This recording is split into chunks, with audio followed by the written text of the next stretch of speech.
Hi learners, this is Gaurav Sharma. Welcome to Kelvin. इस video में हम लोग सॉल्व करेंगे अपने अनदर सेक्शन को जो हम सैंपल पेपर सॉल्व कर रहे हैं उसका सेक्शन बी।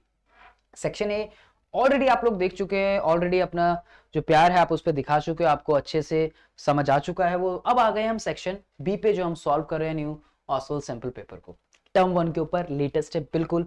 देखते हैं किस तरह के सवाल जो है वो इसके अंदर है। ये बात आप पहले से ही जानते हो यार, क्योंकि कितने आपको क्वेश्चन इसके अंदर सॉल्व करने हैं और कितने आपको स्किप करने हैं। कंसिस्टेंट टोटल 24 क्वेश्चन से 25 से लेके 48 तक अटेम्प्ट करने हैं आपको। सिर्फ 20, कोई भी अपनी मर्जी के 20 जो आपको जिसमें कॉन्फिडेंट हो ना वो सही कर देना। लेकिन आप अगर इन क्वेश्चन को इस तरीके से प्रैक्टिस करते चले जाएंगे तो डेफिनेटली जो है आप लोगों को कोई भी ये देखने की जरूरत नहीं पड़ेगी कि यार कौन से चार आप ये सोचोगे कि कौन से चार छोड़े, हमें तो सारे आते हैं। ठीक है, क्योंकि आप एकदम राइट डायरेक्शन में जो प्रिपरेशन जो अपनी कर रहे हैं हमारे साथ। चलो देखते हैं पहला क्वेश्चन जो है यहाँ पे बच्चा लोग। The first question is which of the following pairs reactant will undergo displacement reaction? Displacement reaction तो पढ़ी है ना आप लोगों ने। और उससे भी ज्यादा इंपॉर्टेंट जो है जो पेज नंबर 45 पे ग्रीन कलर की टेबल है, बहुत बार बोलता हूं मैं, बार बार बोलता हूं, इंपॉर्टेंट है यार, एक क्वेश्चन बन जाता है उससे। तो उस टेबल को जरूर आप लोगों ने देखना है।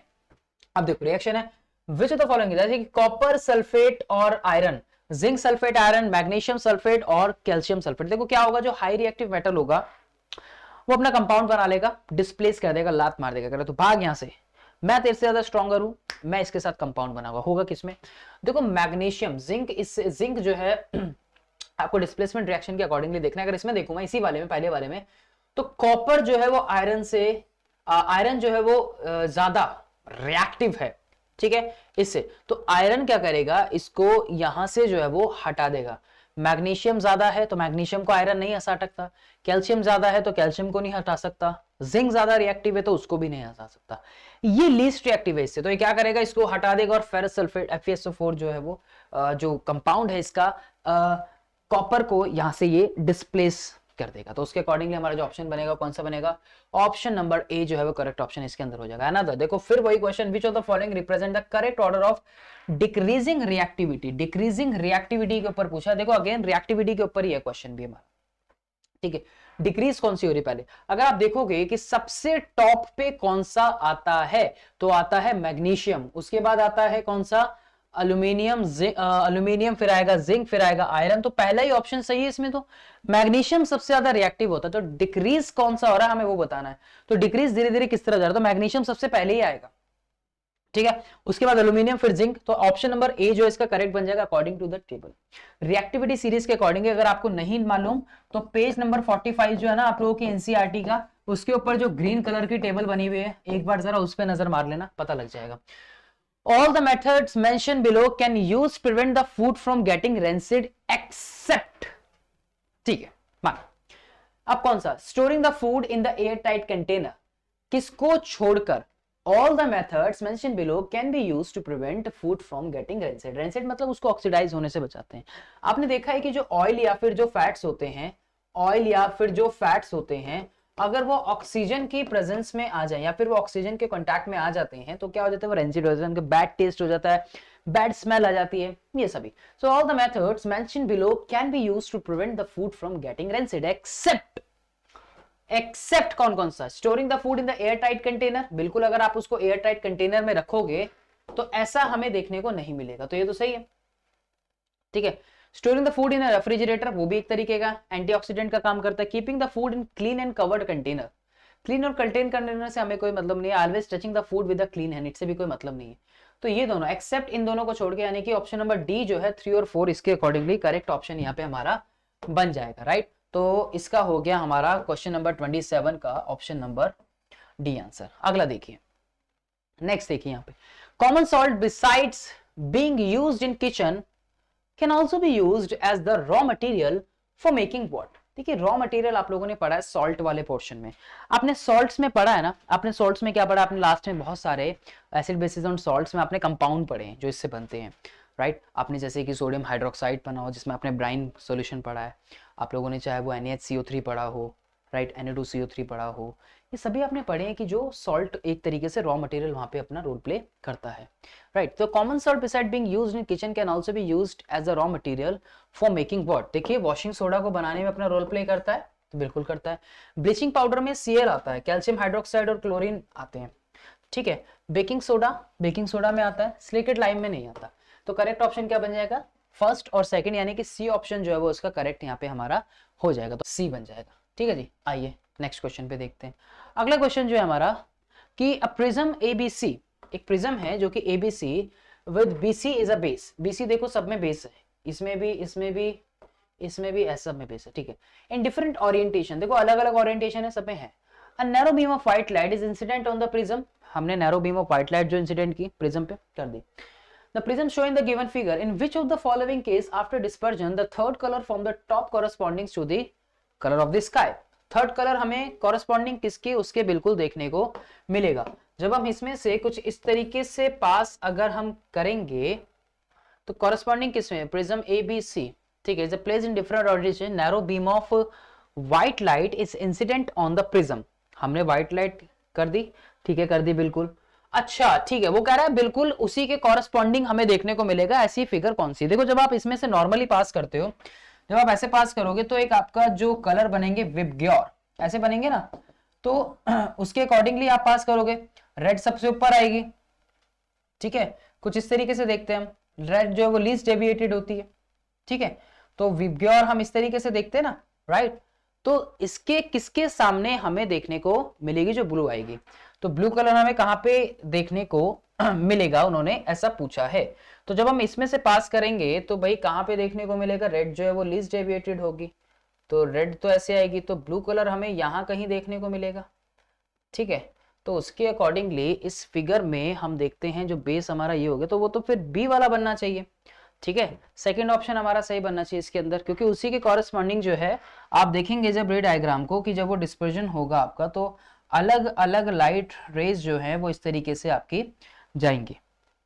और रेड वाली जो है वो कैसी होती है, लीस्ट डेविएटेड होती है, लॉन्गेस्ट वेवलेंथ होती है उसकी, ठीक है, लीस्ट डेविएशन देखने को मिलता है। तो उसी के कॉरस्पॉन्डिंग यहीं पे हमें इसी पार्ट पे जो है बी वाली देखने को मिल जाएगी, नहीं यही तो पार्ट हुआ वो, है ना, ब्लू कलर यहीं तो देखने को मिलेगा, विबग्योर आपका इसी तरफ कहीं आएगा, रेड ऑरेंज ब्लू इस पार्ट में हमें देखने को मिल जाएगा जब यहाँ से पास होगी, तो इस रीजन में इसके कॉरस्पॉन्डिंग इसी रीजन में हमें देखने को मिल जाएगा, तो बी ऑप्शन जो है इसका करेक्ट यहाँ पे बन जाएगा, ठीक है, बिल्कुल सही है बी ऑप्शन। अब आगे देखिए, नेक्स्ट क्वेश्चन इज ओके जी, an object is placed 20 centimetre of a plane mirror, plane mirror पे the mirror is move 2 centimetre towards the object, the distance between the position of the original and the final image seen in the mirror is, ठीक है। Question को जरा दोबारा से देख लीजिए कि क्वेश्चन हमें क्या कहना चाह रहा है। क्वेश्चन कह रहा है कि इमेज जो है वो कहां पे है, ऑब्जेक्ट जो है वो प्लेस्ड हो रहा है कहां पे, 20 centimetre in front of the plane mirror, the mirror is moved 2 centimetre towards the object, mirror को हमने कहां मूव कर दिया, 2 सेंटीमीटर जो है हमने उसको mirror moved to 2 centimeter towards the object. Next, the distance between the position of the original and the final image seen in the mirror. देखो ऑब्जेक्ट जो प्लेस्ड है सेम डिस्टेंस पे बनेगा, ऑब्जेक्ट जो प्लेस्ड है वो कहां पे है, 20 सेंटीमीटर पे है, ठीक है, ऑब्जेक्ट जो है वो हमारा 20 सेंटीमीटर पे in front of the plane mirror, ठीक है। मानो कि ये प्लेन मिरर हो गया और ऑब्जेक्ट जो है वो हमने मानिए कि यहाँ पे जो है वो 20 सेंटीमीटर पे जो है वो प्लेस कर दिया, the mirror is move 2 centimetre, अब मिरर को हमने 2 सेंटीमीटर बढ़ाया ऑब्जेक्ट से, तो distance between the position of the original and the final image is seen in the mirror, ये हमारे से पूछा गया है, ठीक है।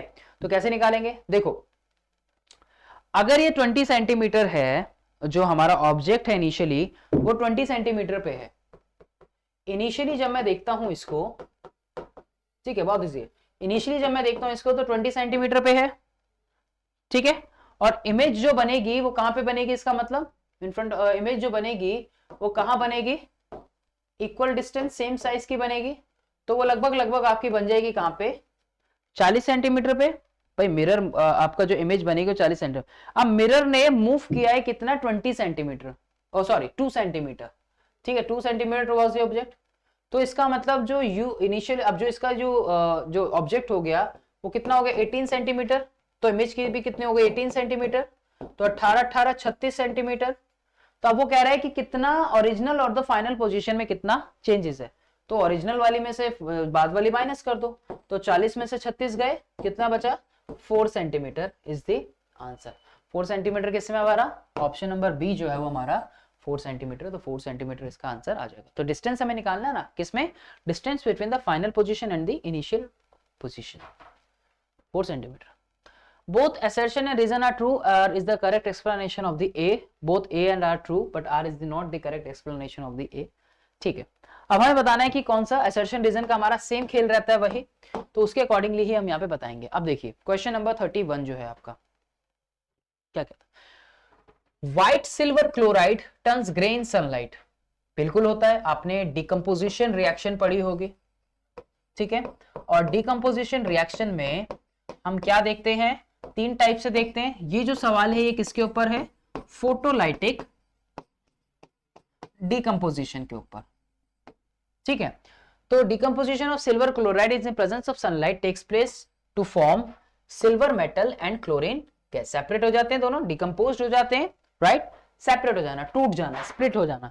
तो दोनों स्टेटमेंट जो है वो क्या है, ट्रू है।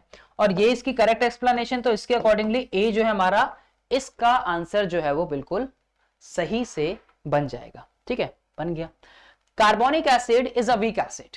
अगला सवाल है यहाँ पे क्वेश्चन नंबर 32, क्या है, कार्बोनिक एसिड क्या है, एक वीक एसिड है, एसेशन है ये हमारा, and it is ionised completely in aqueous solution, ठीक है, ये पूछा गया है। देखिए कार्बोनिक एसिड एक वीक एसिड है, माना, ट्रू है, ठीक है, लेकिन that it is ionised completely in aqueous solution नहीं, एक्वस सॉल्यूशन में कंप्लीटली आयनाइज नहीं होता, ये पार्शियली होता है, ठीक है, क्योंकि ये एक वीक एसिड है, तो कंप्लीटली आयनाइज्ड हमें देखने को ये नहीं मिलता, राइट, तो पार्शियली होता है। उसके अकॉर्डिंगली ये स्टेटमेंट जो है क्या है, ये फॉल्स है। तो एक ट्रू एक फॉल्स, एक ट्रू एक फॉल्स, उसके अकॉर्डिंगली क्या होगा, सी ऑप्शन जो है वो यहाँ पे करेक्ट इसका बन जाएगा। नेक्स्ट देखते हैं, refractive index is a quantity which does not have any unit. बिल्कुल भी बिल्कुल सही है ये स्टेटमेंट। ये स्टेटमेंट जो है क्वेश्चन नंबर 33 की पहली वाली बिल्कुल ट्रू है। क्यों है, क्योंकि एक प्योर क्वांटिटी होती है। कैसी क्वांटिटी होती है, रिफ्रैक्टिव इंडेक्स जो है वो बिल्कुल प्योर क्वांटिटी होती है। Refractive index is the ratio of two similar quantities, बिल्कुल रेशियो है दो सिमिलर क्वांटिटीज का, ये भी जो है एकदम ट्रू स्टेटमेंट जो है वो है। असर्शन भी ट्रू है और रीजन भी जो है इसका एकदम ट्रू है। जो रेशियो है सिमिलर क्वांटिटी का, वो सिमिलर क्वांटिटी क्या है, किसका रेशियो है भाई, लाइट का ही तो रेशियो है ना, बिल्कुल सही है ये। तो दोनों ही स्टेटमेंट जो है वो यहाँ पे एकदम परफेक्ट है, तो ये इसका ऑप्शन नंबर ए जो है वो यहाँ पे बन जाएगा। तो इसका 33 का आपका हो गया ऑप्शन नंबर ए। आगे देखते हैं, असर्शन क्या कहता है। असर्शन कहता है translocation of sugar occurs through the phloem. बिल्कुल जाइलम और मिनरल्स और आयंस को करता है, और असर्शन आपका बिल्कुल ठीक है। ट्रांसलोकेशन जो होती है, यानी कि जो फूड बना है लीव्स में, वो कैसे ट्रांसपोर्ट होगा, फ्लोएम टिश्यू के थ्रू होगा, ठीक है। तो ये रीजन असर्शन जो है बिल्कुल ट्रू है। It is achieved by diffusion of sugar through the phloem. देखिए डिफ्यूजन के प्रोसेस से ये देखने को नहीं मिलता हमें, तो ये स्टेटमेंट यहाँ पे सही नहीं है। That is not achieved by the diffusion of sugar through the phloem. Phloem में डिफ्यूजन प्रोसेस हमें देखने को नहीं मिलती, एनर्जी का यूज करते हैं, एटीपी एनर्जी जो है वो वहाँ पे कंज्यूम्ड होती है। तो ये स्टेटमेंट फॉल्स है। तो एक सही एक गलत, ये हो गया हमारा इसका ऑप्शन नंबर सी। आगे देखते हैं, okay, which of the following statements is correct about the aqueous solution of acid and a base. Higher the pH, stronger the acid. जितना ज्यादा pH हायर होगा, एसिड उतना स्ट्रॉन्गर होता चला जाएगा। इन्होंने करेक्ट स्टेटमेंट पूछी है, ध्यान रखिएगा, ठीक है। pH जितना हायर होगा, एसिड उतना स्ट्रॉन्गर होगा, ठीक है। जितना कंसंट्रेशन जो है उसके अंदर बढ़ती चली जाएगी। हायर का मतलब है जितना कॉन्सेंट्रेशन जो है उसके अंदर, ये पूछ रहे हैं वो, राइट। अगर pH हमारा हायर होगा, 0 से स्टार्ट हुआ, मानो 7 पे आया, 14 पे, ठीक है, या हाईली एसिडिक है, या हाईली एसिडिक है, न्यूट्रल हो गया, ये बेसिक की तरफ जा रहा है, OS कंसंट्रेशन जो है यहाँ पे बढ़ रही है, यहाँ पे H+ आयंस की कॉन्सेंट्रेशन जो है वो बढ़ रही है इस तरफ जाते हुए। तो higher the concentration, higher the pH, stronger the acid, नहीं, जितना ज्यादा हाई होता चला जाएगा वो, ठीक है, स्ट्रॉन्ग थोड़ी होगा वो। हाई हो रहा, बढ़ रहा है, तो देखिए जरा हाइयर अगर वो बढ़ता चला जाएगा, जितना हाई होगा स्ट्रॉन्गर द एसिड जो है वो, इस तरफ H+ आयंस की कॉन्सेंट्रेशन बढ़ रही है, पीएच तो इधर बढ़ रहा है ना, पीएच तो यहाँ बढ़ रहा है, पीएच तो इस डायरेक्शन में बढ़ रहा है, तो ये स्टेटमेंट गलत है। Higher the pH weaker the acid, ये ठीक है, क्योंकि इस तरफ जब हम जा रहे हैं पीएच की वैल्यू जैसे जैसे बढ़ रही है उतना ज्यादा वीकर वो होता चला जा रहा है, ये ठीक है। Lower the pH stronger the base, जितना ज्यादा पीएच लो होगा उतना बेस बढ़ेगा, नहीं, उतना तो एसिड बढ़ेगा, तो ये स्टेटमेंट गलत है। Lower the pH weaker the base, जितना पीएच लोअर होता चला जाएगा, यानी कि 14 से 0 की तरफ जा रहा है, उतना ज्यादा बेस जो है वो कम होता चला जाएगा, ये स्टेटमेंट बिल्कुल सही है। उसके अकॉर्डिंगली ऑप्शन नंबर डी जो है वो हमारा यहाँ पे करेक्ट ऑप्शन बन जाएगा। ठीक है जी, ये ऑप्शन हमारा बिल्कुल ठीक हो गया। आगे बात करते हैं नेक्स्ट क्वेश्चन में। Which of the following phenomena of light are involved in the formation of rainbow? Rainbow के फॉर्मेशन में क्या क्या होता है? एक लाइट जो होती है, आप देखते हैं कि मान लीजिए कि यहाँ पे सन है, ठीक है, सन के ऑपोजिट डायरेक्शन में जो है रेनबो का फॉर्मेशन होता है। तो रिफ्लेक्शन होगा, बिल्कुल रिफ्रैक्शन होगा, एक्चुअली रिफ्लेक्शन नहीं, रिफ्रैक्शन देखने को मिलता है कि एक मीडियम से दूसरे मीडियम के अंदर लाइट जो है वो जाती है, रिफ्रैक्शन होता है, रिफ्लेक्शन नहीं होता पहले, और इसमें रिफ्लेक्शन नहीं है, इंटरनल रिफ्लेक्शन, लेकिन रिफ्लेक्शन होगा पहले, इसमें भी नहीं होगा। रिफ्रैक्शन होगा, डिस्पर्जन होगा, टोटल इंटरनल रिफ्लेक्शन जो है वो हमें देखने को मिलता है। और रिफ्रैक्शन होगा, डिस्पर्जन होगा, डिस्पर्जन भी होगा, स्प्लिट होना, ठीक है, फैलना, लाइट का 7 कलर के अंदर डिस्पर्ज होती है वो। और उसके बाद इंटरनल रिफ्लेक्शन, ये दोनों तो मिले जुले से हैं कुछ, ठीक है, टोटल इंटरनल रिफ्लेक्शन होता है उसके अंदर अगर हम देखें, और इंटरनल रिफ्लेक्शन भी इन्होंने लिख रखा है, तो दोनों ही मिले जुले से हैं, ठीक है। वैसे टोटल इंटरनल रिफ्लेक्शन होता है, जो ज्यादा क्लोज आंसर है वो बी है, और अगर टोटल इंटरनल रिफ्लेक्शन नहीं लिखा होता तो हम इंटरनल रिफ्लेक्शन के साथ भी जा सकते हैं, जो रेनबो की ड्रॉप के अंदर हमें देखने को मिलता है। तो दोनों ही स्टेटमेंट यहाँ पे सही लग रही हैं। इस तरह के क्वेश्चन भी कई बार फंस जाते हैं, तो मोस्ट क्लोज जो है वो टोटल इंटरनल रिफ्लेक्शन की तरफ मैं जाना प्रेफर करूंगा। अब देखिए अगला एक्सपेरिमेंट बेस्ड है, अच्छा क्वेश्चन लग रहा है, एक्टिविटी से बड़ा सा क्वेश्चन बनाया हुआ है, ऐसे क्वेश्चन में बच्चों का टाइम जो है वो थोड़ा सा जाता है ज्यादा, राइट, और आपको टाइम भी मेंटेन करना है वहां पे। An experiment is set up shown flask 1 and 2 contain lime water and that is through the flask. अब देखिए एक में है पोटेशियम हाइड्रोक्साइड, और ये फ्लास्क 1 हो गई, ये फ्लास्क 2 हो गई। Potassium hydroxide which is the KOH, और ये लिविंग एनिमल्स है यहाँ पे, ठीक है। और what is the appearance of lime water in flask 1 and 2 after the period of the 10 minutes, ये यहाँ पे हमारे से इसमें पूछा गया है, ठीक है। अपीयरेंस कैसी कैसी होगी? देखिए जो पोटेशियम हाइड्रोक्साइड है वो एब्जॉर्ब कर लेगा सारी की सारी कार्बन डाइऑक्साइड को, एयर फ्लो हो रही है तो एयर के अंदर कार्बन डाइऑक्साइड भी जाएगी, जबकि जो लिविंग ऑर्गेनिज्म है वो क्या करते हैं, वो कार्बन डाइऑक्साइड को छोड़ते हैं, राइट। और कार्बन डाइऑक्साइड की एक्टिविटी पढ़नी है ना, it turns lime water what milky, क्या करते हैं, it turns lime water milky, है ना। तो यानी कि क्या होगा यहाँ पे, मिल्की कहां पे है, व्हाइट, यानी कि तो यानी कि एक तो ऑप्शन ए में है और एक फ्लास्क 2 में हमें मिल्कीनेस देखने को मिलेगी, तो राइट। तो फ्लास्क 2 में हमारे पास 2 ही हैं, तो ये ऑप्शन तो हमारे वैसे ही एलिमिनेट, एक तो ये वाला एलिमिनेट हो गया और ये वाला एलिमिनेट हो गया, तो ये तो क्लियर रहेगा, ये व्हाइट नहीं रहेगा, तो इसको वैसे एलिमिनेट कर दिया, तो ऑप्शन नंबर सी जो है इसका वो करेक्ट बन जाएगा यहाँ पे, ठीक है। चलिए अगला क्वेश्चन देखते हैं। A convex lens A of focal length 20 centimetre and a concave lens B of focal length 5 cm are kept along the same axis with a distance of D between them. If a parallel beam of light falling on a A leaves the B as a parallel beam, then the distance D in C will be. दोनों का distance जो है वो यहाँ पे पूछा गया है, वही हमें जो है इसके अंदर निकालना है, ठीक है। तो वो डिस्टेंस हमारा क्या हो जाएगा, वो यहाँ पे हमें बताना है इसको, ठीक है जी। तो आगे देखते हैं कैसे बोल रहे हैं, ये बोल रहे हैं कॉन्वेक्स लेंस है, ठीक है, ये कॉन्वेक्स लेंस हो गया, दैट्स अ फोकल लेंथ है 20 सेंटीमीटर, इजी है। कॉन्केव लेंस हो गया ये, ठीक है, और दोनों साथ में रखे हुए हैं ना, इसकी फोकल लेंथ 5 सेंटीमीटर है, keeped along the same axis, same axis पे रखे with a distance d between them, दोनों के बीच में कितना डिस्टेंस है, d।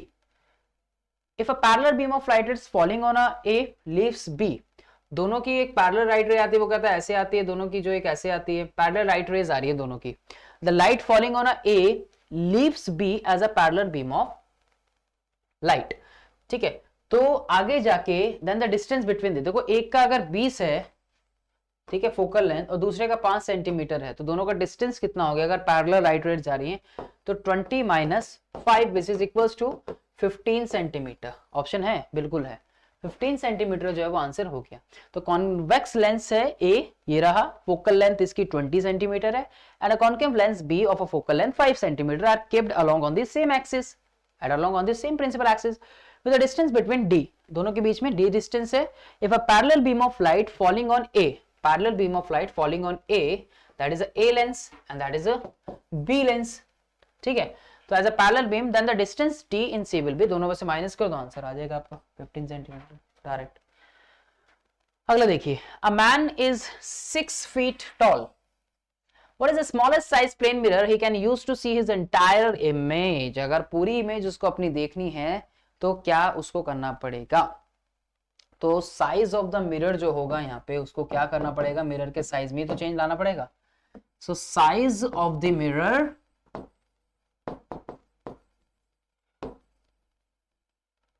शुड बी हाफ, है ना भाई. जब मिरर का साइज जो है वो, साइज ऑफ द मिरर अगर वो अपना सॉरी जो 1/2 कर देगा तो क्या हो जाएगा, उसकी इमेज जो है वो उसको पूरी की पूरी जो है वो यहाँ पे दिख जाएगी. ठीक है, जब वो उसका साइज जो है वो क्या कर देगा, 1/2 कर देगा. राइट, तो उसमें देखिए जरा 6 फीट टॉल है ना, तो अगर वो पर्सन की हाइट से कितनी हाइट है उसके, 6 फीट है ना, तो अपनी हाइट से 1/2 कर दे, कितना हो जाएगा, 3 फीट हो जाएगा. तो पूरा का पूरा जो है उसको फिर वो इमेज जो है वो दिख जाएगी. Angle I is equals to angle R के बन जाएगा प्लेन मिरर 3 फीट. ठीक है, ऑप्शन. अगला next question, in an object is placed 40 centimeter, object is placed 40 centimeter in front of the convex mirror. ठीक है, convex mirror है. the image appears 15 centimeter behind the mirror. ठीक है, behind the mirror, तो v कितना हो गया, 15. behind the mirror कह रहा है. what is the focal length? Sign convention के अकॉर्डिंगली convex mirror है आपका, convex mirror है, right.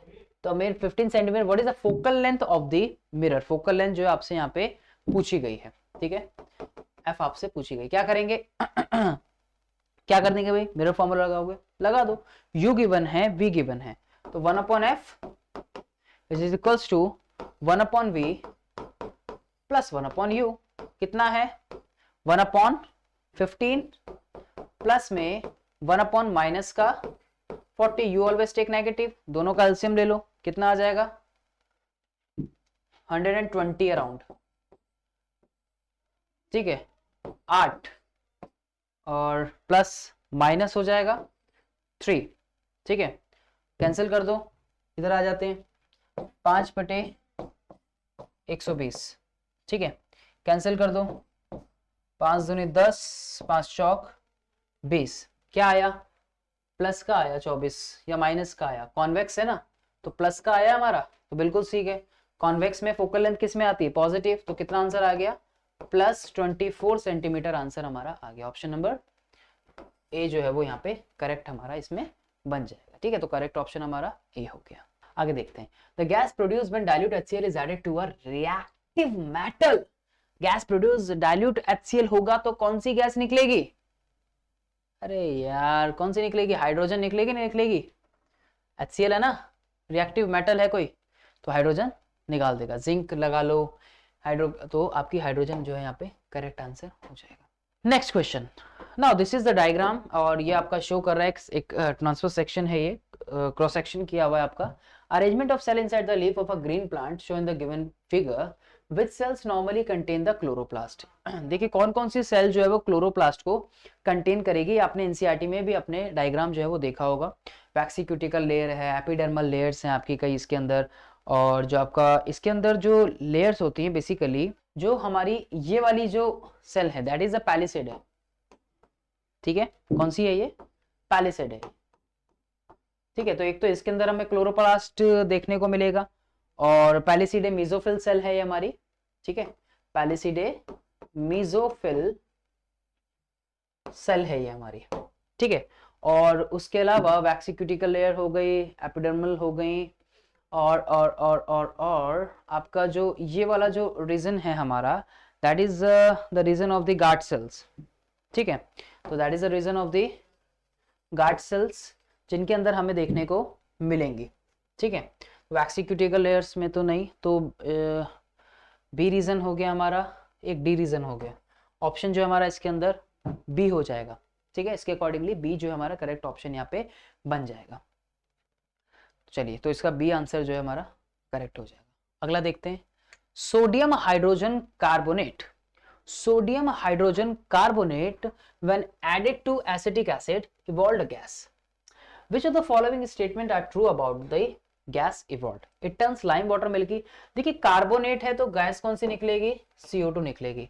It turns lime water milky, बिल्कुल कर देगी। It extinguishes as a burning splinter, बिल्कुल extinguishes as a burning splinter use की जाती है कार्बन डाइऑक्साइड जो है वो। It dissolved in a solution of sodium hydroxide. It has a pungent odor, नहीं। तो ऑप्शन नंबर ए और बी जो है वो इसका करेक्ट हो जाएगा according to the sodium hydrogen carbonate, क्योंकि CO2 जो है वो वहां पे रिलीज करेगी। नेक्स्ट क्वेश्चन देखते हैं, the diagram represent this section through the small intestine, ठीक है। What is the role of the structure labelled S? देखिए एक्स कैसा बना हुआ है हमारा, एक्स जो पार्ट है ये कैसा हमें दिख रहा है यहाँ पे, क्या है ये विलाई, देखिए finger like projection villi, and villi is used to increase the surface area for the absorption of the food particle. So they can make they help to move the food along, they make a large surface area for the absorption process. So B option हो जाएगा, protect against bacteria, move mucus, नहीं, B option is the correct answer, absorption में अपना role play करती है। Next question पे नजर मारते हैं, which of the following statement is not correct? Correct statement नहीं है। all metal carbonates react with acid to give a salt. क्या सभी मेटल कार्बोनेट रिएक्ट करते हैं टू गिव अ सॉल्ट? बिल्कुल करते हैं, and give a salt, water and carbon dioxide. जितने भी तो मेटल कार्बोनेट्स होंगे रिएक्ट करेंगे एसिड के साथ, तो क्या देंगे, सॉल्ट देंगे, वाटर देंगे और कार्बन डाइऑक्साइड गैस देंगे। All metal oxides metallic oxides, ठीक है, जैसे सोडियम ऑक्साइड हो गया, मैग्नीशियम ऑक्साइड हो गया, और metal oxide react with water to give salt and acid. नहीं, सभी सॉल्ट और एसिड जो है वो हमें नहीं देते। Some metals react with acid to give salt and hydrogen. कुछ मेटल ऐसी होती है रिएक्ट करती हैं जो सॉल्ट और हाइड्रोजन गैस देती हैं, बिल्कुल देती हैं। Some non-metal oxide react with water to form acid. बिल्कुल करती हैं। तो स्टेट नॉट करेक्ट पूछी थी, तो यही ये वाला आंसर जो हमारा इसमें करेक्ट बन जाएगा, ऑप्शन नंबर बी जो है इस 46 का हमारा बन जाएगा सही। अगला देखते हैं, the liquid waste product of plant formed due to oxidation of various essential oil product which is a resin, right. तो गम्स नहीं है, गम्स वेस्ट है तो वेस्ट ही एक तरीके का, टेनिन्स भी लिक्विड वेस्ट जो प्रोडक्ट है प्लांट्स में जो फॉर्म होता है ऑक्सीडेशन से एसेंशियल ऑयल के, तो वो रेजिन होता है। If you take food rich in lime juice, then if you take food rich in lime juice, then action of ptyalin on starch is enhanced, action of ptyalin on starch is reduced, action of ptyalin on starch is unaffected, action of ptyalin is starch is stopped. ptyalin क्या है हमारा, आपका enzyme है, ठीक है। तो वही आपका जो सेलेब्री अमाइलेज जिसे आप बोलते हो, तो action of ptyalin starch is come हो जाएगा अगर हमारा फूड जो है that is food rich in lime juice acidic होगा, तो उस एंजाइम के इफेक्ट को क्या कर देगा, वो स्टार्च को रिड्यूस कर देगा उसके एक्शन को। तो ऑप्शन नंबर बी जो हम इसके साथ यहाँ पे करेक्ट जाएंगे। तो ये थे कुछ क्वेश्चंस आपके जो रिप्रेजेंट कर रहे थे सेक्शन बी को। इस वीडियो में इतना ही, और अगली वीडियो में हम लोग बात करेंगे सेक्शन सी की, और तब तक के लिए आप इसको देखिए और सेक्शन सी का इंतजार कीजिए। Thanks for watching.